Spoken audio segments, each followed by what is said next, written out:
دوسرے غیر احمدی مسلمان تو باوجود مسلمان کہلوانے کے اور مومن کہلوانے کے، ایمان لانے والے کہلوانے کے، مسیح موعود علیہ الصلوۃ والسلام کے انکار کی وجہ سے افتؤمنون ببعض الکتاب وتکفرون ببعض، کہ کیا تم کتاب کے ایک حصے پر تو ایمان لاتے ہو اور ایک حصے کا انکار کرتے ہو، اس کے مصداق ٹھہرتے ہیں۔ بس حقیقی مومن وہی ہے جو قرآن شریف کی ابتدا سے آخر تک ہر حکم پر ایمان لاتے ہیں، اور حضرت آدم علیہ السلام سے لے کر حضرت مسیح موعود علیہ السلام تک تمام انبیاء پر ایمان لانے والے ہیں۔ بس یہ ہماری بہت بڑی ذمہ داری ہے کہ اس دن کا خاص اہتمام کریں اور تجارتوں کو چھوڑ دیں۔ حضرت مسیح موعود علیہ السلام کے زمانے کو تجارتوں سے بھی خاص نسبت ہے۔ ہر قسم کے کاروباروں میں بڑی وسعت پیدا ہو چکی ہے۔ اسٹاک مارکیٹوں سے دنیا کی تجارتوں کے اتار چڑھاؤ کا پتہ چلتا ہے۔ جو اس کاروبار میں ملوث ہیں یا کرتے ہیں وہ اتنے مصروف ہوتے ہیں اور مختلف کمپنیوں کے شیئرز کے اتار چڑھاؤ دیکھ کر سودے کر رہے ہوتے ہیں کہ ان کا ایک لمحے کے لیے بھی آنکھ جھپکنا یا سوچ ادھر ادھر پھرنا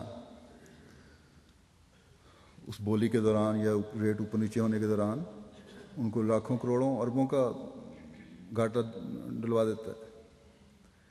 اسی طرح منڈیوں کے چھوٹے کاروبار ہیں، اور اس کاروبار میں منسلک تمام لوگ چاہے وہ تنخواہ دار ملازم بھی ہوں، اس تجارت اور بیع کے دوران جو پہلے کبھی کسی زمانے میں اس شدت سے نہیں تھی اور اتنی آرگنائز نہیں تھی جتنی مسیح موعود کے زمانے میں ہو گئی ہے، اور ہر دن الیکٹرانک ذرائع کے ذریعے سے زیادہ اس میں الیکٹرانک ذرائع زیادہ سے زیادہ اس میں استعمال ہونے کی وجہ سے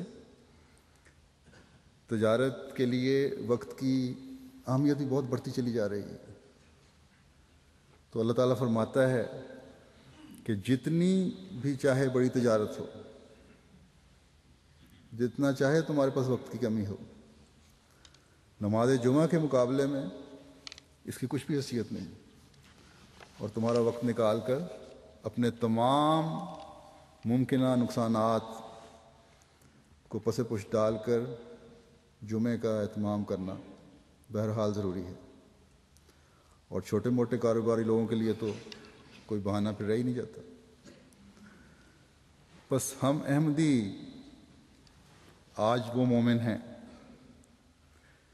اور ہونے چاہیے جن کو اپنے جمعوں کی حفاظت کرنی ہے، تبھی ہم اس زمانے کے رہنما کی رہنمائی سے حقیقی فیض حاصل کر سکتے ہیں، اور تبھی ہم اللہ تعالیٰ کے فضلوں کو جذب کرتے ہوئے اس کی رضا کے حاصل کرنے والے ٹھہر سکتے ہیں۔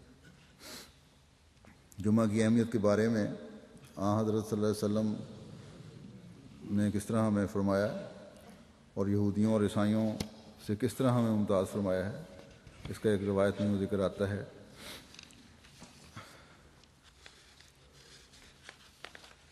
آن صلی اللہ علیہ وسلم نے فرمایا، حضرت ابو ہریرہ سے روایت ہے کہ انہوں نے رسول کریم صلی اللہ علیہ وسلم کو یہ فرماتے ہوئے سنا کہ ہم قیامت کے دن آخرین ہونے کے باوجود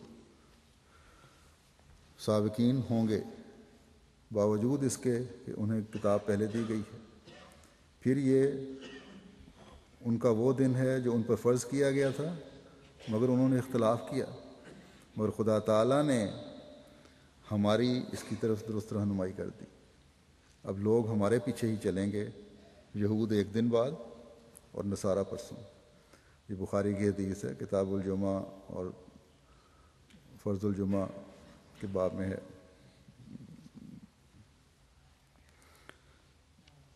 یہ حدیث ایسی ہے کہ اس کی کوئی وضاحت ضروری ہے۔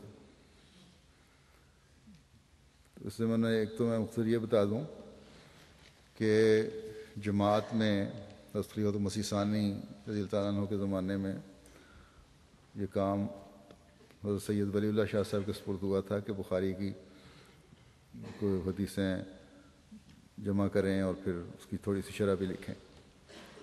تو یہ اس زمانے میں کتاب کچھ جلدیں شائع ہوئی تھیں اور پھر بڑا لمبا عرصہ اشاعت نہیں اس کی ہو سکی.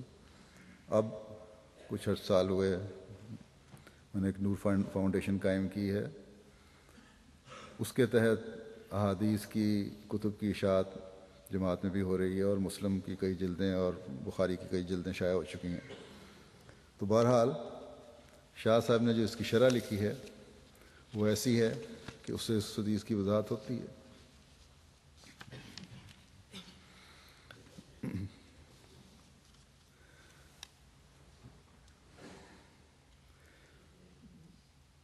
اس شاہ صاحب نے جو متخر لمبی شرح ہے اس میں جمعے کی نماز کی فرضیت اور اہمیت کے بارے میں بعض فقہا جو جمعے کی نماز کو فرض کفایہ سمجھتے تھے کا علمی اور قواعد زبان کے قواعد کی روح سے جواب دینے کے بعد فرض کفایہ وہ ہے کہ جس میں چند لوگ اگر شامل ہو جائیں پڑھ لیں تو کافی ہوتا ہے, ضروری نہیں سب شامل ہوں.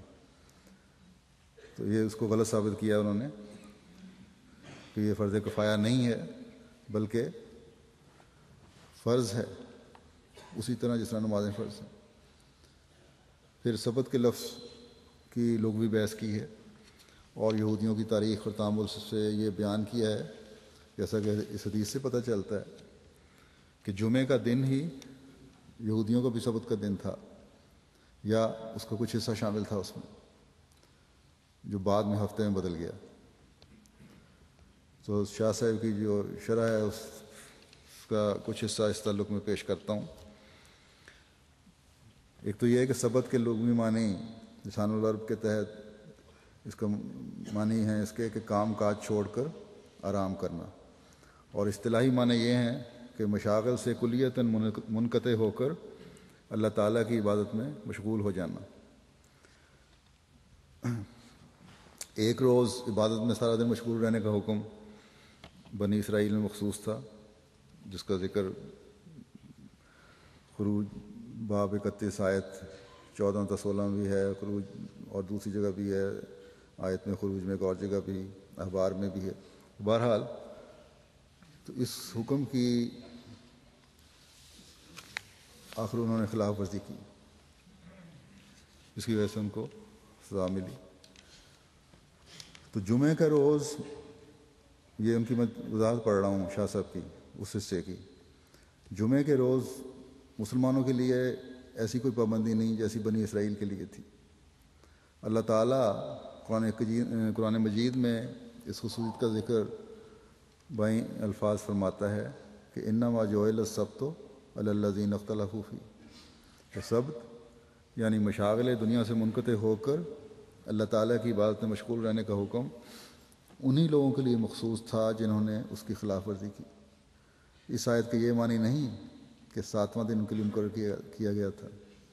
اگر عیسائی زمانے کی رو میں بہہ کر بجائے ہفتہ اتوار کو عبادت کا دن منا سکتے ہیں تو یہودیوں کا ایسا کرنا بعید از قیاس نہیں کہ جنہوں نے جمعے سے ہفتہ کر لیا ہو. جیسا کہ تاریخی واقعات اور قرائن اس امر کی تصدیق کرتے ہیں کہ یہود نے بھی اپنی جلاوطنی کے ایام میں بابلیوں اور فارسیوں کے درمیان مدت تک بود و باش رکھنے کی وجہ سے ان کے مشرکانہ عقائد اور رسوم کو اپنا لیا تھا, اور ان مشرک اقوام کے زیر اثر انہوں نے اپنے مذہب کے اصول میں بھی تغیر تبدل کیے. جمعے کے دن کو بھی قدیم یہودیوں کے نزدیک ایک تقدس حاصل تھا.